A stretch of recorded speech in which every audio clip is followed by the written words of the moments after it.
देखिए, न केवल उत्तराखंड में बल्कि पूरे देश में जहाँ फॉरेस्ट का कंसंट्रेशन है, और रादर मैं तो कहूँगा कि अंतर्राष्ट्रीय स्तर पर भी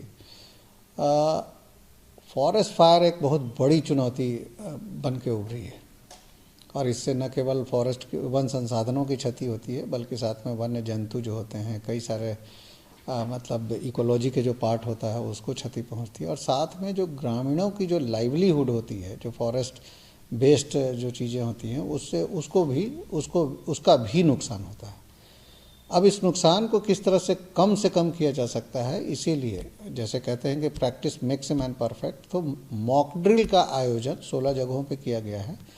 और 6 जनपदों में जो संवेदनशील हैं, उन जनपदों में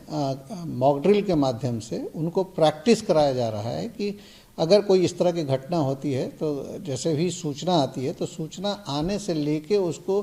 ख़त्म करने तक किस तरह से फॉरेस्ट को प्रभावी ढंग से, अगर कोई सूचना आती है कि फॉरेस्ट में आग लग गई है तो उसको हम कैसे रोक सकते हैं, त्वरित क्या क्या कार्रवाई की जानी है, वो उस तरह से मॉक ड्रिल में हम उन सारी चीज़ों को हम ऐसा करते हैं, प्रैक्टिस करते हैं, जिससे कि लगे कि वो एक्चुअल घटना हुई हो। क्या होता है कि बार बार प्रैक्टिस करने से एक तो ये पता चलता है कि हमारी तैयारी कितनी है। कई बार ऐसा होता है कि तैयारी होने के बाद भी कुछ कमियां रह जाती हैं, जिससे कि उसका इम्पैक्ट नहीं होता है, तो ये भी पता चलता है। हमें ये पता चलता है कि हमारी शॉर्टकमिंग्स क्या है और हमारे स्ट्रेंथ क्या है। तो जैसे जहाँ मैंने बताया कि शॉर्टकमिंग्स जो होती है, तो उसको हम और बेहतर किस तरह से कर सकते हैं, ये मॉक ड्रिल के माध्यम से पता चलता है। अभी जैसे पिछली बार जैसे देखा कि बहुत वन संपदा नष्ट हो गई, तो एक बार बहुत पुराने टाइम की बात है, बजट भी कम होता था। अब क्या सिचुएशन है, हमारे पास पर्याप्त बजट है, संसाधन उपकरण क्या क्या है? अब देखिए, चाहे वो उपकरणों की बात हो, चाहे वो फायर वॉचर्स की बात हो, उनके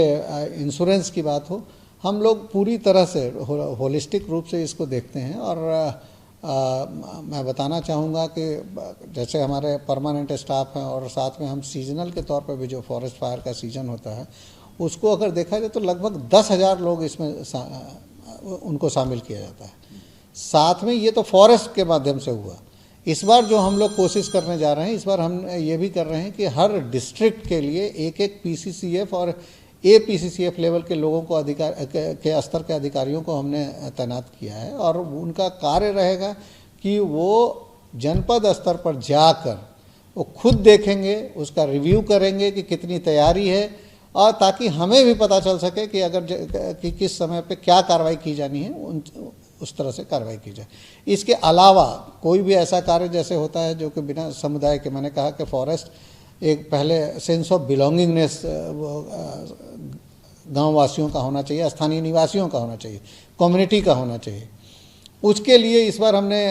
नया एक ये किया है कि 30,000 ऐसे 22 जो हमारे वल्नरेबल जो सेंसिटिव जो क्षेत्र हैं, जो डिवीजन्स हैं, उसके गांवों में एक सुरक्षा समिति बनाई है, का निर्णय लिया गया है, जिसके माध्यम से कि उनको हम, मतलब वो बहुत ज़्यादा धनराशि नहीं है, प्रति समिति हम लोग 30,000 रुपये राज्य सरकार देगी, ताकि वो एक तरह से उसे प्रोत्साहन के तौर पे लें। कोई वो उतनी धनराशि कोई बहुत ज़्यादा नहीं है, लेकिन वो कम से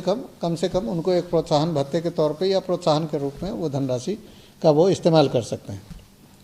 इसके अलावा आग लगती क्यों है? आग लगती इसलिए है कि कई बार मानवीय चूक होती है, जानबूझकर कई इस तरह की घटनाएं होती हैं, अपना फॉरेस्ट को अपना न मानना, सेंस ऑफ बिलोंगिंगनेस की जो बात करते हैं, और तीसरा कि सही समय पे एक्टिव नहीं होना। तो उसके लिए भी हम लोगों ने, जैसे फ्यूल लोड हो जाता है, हमने उसके मूल में जाके फ्यूल लोड को किस तरह से कम किया जा सकता है, और इसमें चीड़ का बहुत बड़ा जो पिरूल होता है उसका रोल होता है। तो उसको पहले हम 3 रुपया उसको ये देते थे कि जो भी उठा के लाएगा उसको 3 रुपये की दर से उसको वन विभाग उसको पैसे देगी। उसको बढ़ा के 10 रुपया कर दिया गया है, ताकि इसलिए किया गया है ताकि फ्यूल लोड कम हो जाए। और जैसे ही फ्यूल लोड कम होगा तो मॉइस्चर कंटेंट बढ़ेगा, और मॉइस्चर कंटेंट बढ़ेगा तो निश्चित रूप से आग पे हम प्रभावी रूप से काबू पा सकते हैं।